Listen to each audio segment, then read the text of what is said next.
درود میں نے آپ کو پڑھا، نوٹ بھی کر لیجیے. اللہم صلی علی فاطمہ و ابیہا و بالیہا و بنیہا و سر ما احاطہ بھی علم. اس کے بعد کسی دیکھیں یہ اتنا بلند کہتے ہیں، اتنا بلند یہ درود ہے کہ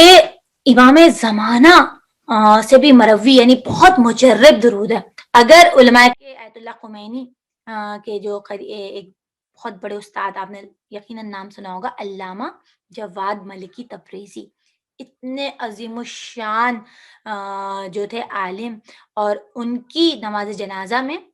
اور ہم حیات ہیں ایک مرجع آیت اللہ وحید خراسانی، انہوں نے ان کی نماز جنازہ پڑھائی تو وہ کہتے ہیں کہ باقاعدہ ایسا لگا کہ ان کو وقت کے امام کی طرف سے تاکید ہوئی، انہوں نے نماز جنازہ میں قنوت میں یہ والا درود فاطمی شامل کیا. تو اس کی بہت ہی اہمیت ہے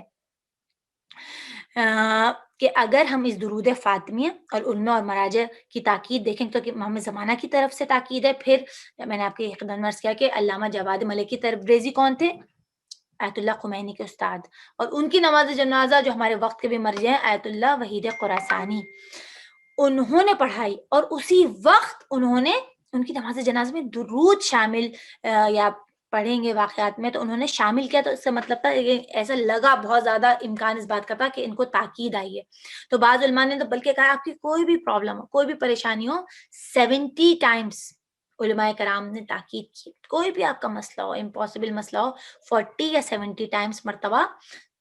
یہ درود فاطمی پڑھیں اس اضافے کے ساتھ، تو آپ دیکھیں آپ کی تمام حاجات کیسے پوری ہوں گی. کوئی رزق کی پرابلم ہے، رزق میں اضافہ. بلکہ ہمارے استاد کہتے تھے کہ اگر ہم چاہتے ہیں کہ ہم اپنے والدین کو اپنے بچوں کو دیندار بنائیں تو اسی نیت سے یہ والا درود، میں نے دروس میں بھی اس کا تذکرہ کیا تھا کہ 530 ٹائمز اگر کوئی یہ درود فاطمی اس نیت سے پڑھے کہ پروردگار میری اولاد کو دین کا خدمتگار بنا دے، تو اور بلکہ اپنے بچوں کے لیے تمام بچوں کو، تمام قوم کے بچوں کو کی نیت سے پڑھیں، تو کہا کہ پروردگار عالم تو آپ کی یہ دعا پوری ہوگی اس درود کی برکت سے. تو کوئی اولاد، بعض لوگ بہت اپنے اولاد کے حوالے سے پریشان ہوتے ہیں، تو کہا یہ انتہائی درود فاطمیہ انتہائی مجرب ہے. تو ہم اور آپ کوشش کیجئے کہ دعائے قنوت میں ان ایام فاطمیہ میں ہم اور آپ، کیونکہ سب کنیزان زہرا ہیں، تو کیوں نہ ان ایام فاطمیہ میں اپنی تمام حاجات، اپنے تمام مسائل بی بی سے توسل کریں، اپنے قنوت میں ان کو شامل کریں. اور بلکہ علماء کرام کہتے ہیں اگر ہم اور آپ قنوت میں آخر میں کہیں یہ دعائے فرج پڑھیں، درود فاطمیہ پڑھیں، اور اس کے بعد ہم کیا پڑھیں، کہا جاتا ہے، علماء کرام یہ بتاتے ہیں کہ اگر آپ قنوت میں یہ پڑھیں ان تفعل بیما انت اہلہ ولا تفعل بیما انا اہلہ، کیا مطلب اس کا کہ اے پروردگار تو وہ میرے ساتھ کر جس کا تو اہل ہے، نہ وہ کہ جس کی میں اہل ہوں. کیونکہ ہم گناہ گار ہوتے ہیں تو ہمیں کہنا ہے اے پروردگار پہ چھوڑ دیں کہ اے پروردگار میں اپنی، مطلب ہم نہیں کہیں کہ ہم تو ذرا سی مصیبت آ جائے وائی می کا نعرہ کہتے ہیں، شکایتی انداز نہیں کہ یا اللہ ہم نے حاجت تو مانگی ہے لیکن تو وہ سلوک کر جس کا تو اہل ہے، نہ وہ سلوک جس کی میں اہل ہوں. کیونکہ ہم اور آپ کوئی اہل، ہمارا تو استحقاق ہے ہی نہیں خدا کی نعمتوں پہ بلیسنگ. یہ تو اس کا کرم ہے، یہ تو اس کا فضل ہے کہ وہ ہمیں اتنی نعمتیں دیتا ہے. تو اگر کہا گیا کہ یہ والا قنوت میں آپ یہ ایڈ کر لیں تو کہا گیا اس سے بھی ساری حاجات آپ کی ہوں گی. اور کیونکہ یہ ایام فاطمیہ، اور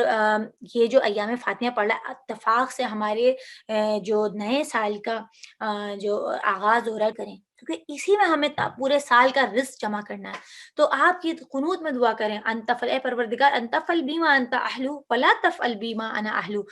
اور بلکہ آیت اللہ گل پہ آگانی سے جب ان کی ترقی کا راز پوچھا گیا تو انہوں نے کہا قنوت میں نے حضرت زہرا سلام اللہ علیہا سے توسل کیا اور میرے آج تک میری کامیابی کا راز ہے. اس کے علاوہ ہم اور آپ جو پریشان ہوتے ہیں کہ بچے جو ہیں صحیح پڑھیں،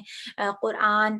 حفظ کریں، دینی تعلیم ان کو آ جائے، تو سید محمد حسین طباطبائی کا جو ذکر ہے کہ ایک بچہ نے قرآنی معجزہ 5 سال کی عمر میں حافظ قرآن تھا، جب اس سے پوچھا گیا کہ کیا ایسی کیا انیوژل بات ہے، کیا کیا تو تم نے اتنی کامیابی حاصل کی، تو اس نے کیا بتایا تھا، اس نے ایک تو یہ بتایا کہ جو بھی میں سورہ، یعنی آپ سمجھے 2.5 سال کی عمر میں اس بچے نے، اب دیکھیں تو ماں باپ کی محنت تھی، لیکن 2.5 سال کی عمر میں اس نے 30 جز جو تھا پورا اس کو یاد تھا، اور 5 سال کی عمر میں پورا قرآن. مختلف علماء نے اس کی ٹیسٹ لیے تو کہا پہلی چیز جب اس سے ٹپس پوچھے گئے کہ کیا کیا، کہا پہلے تو خدا پہ توکل. دوسری چیز ہر سورہ جو میں حفظ کرتا تھا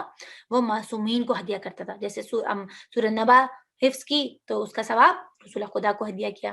اسی طرح سورہ نازیات حفظ کی تو اس کا ثواب مولا کائنات کو. تو معصومین کو میں کہتی ہوں چاہے آپ ان ایام فاطمیہ میں قرآن پڑھیں تو چاہے آپ چھوٹی بھی ایک سورہ پڑھیں ہدیہ کریں معصومین کو. بی بی کو ہدیہ کریں. سورہ کوثر کی تسبیحاں پڑھ کے بی بی کو ہدیہ کریں. صلوات کی تسبیح درود فاطمی کی تسبیح پڑھ کے ہم اور آپ معصومین کو ہدیہ کریں. تو کہا گیا کہ جن بھی سکسیسفل لوگوں سے ان کی کامیابی کا راز پوچھا گیا تو سب نے یہ کہا کہ ہم نے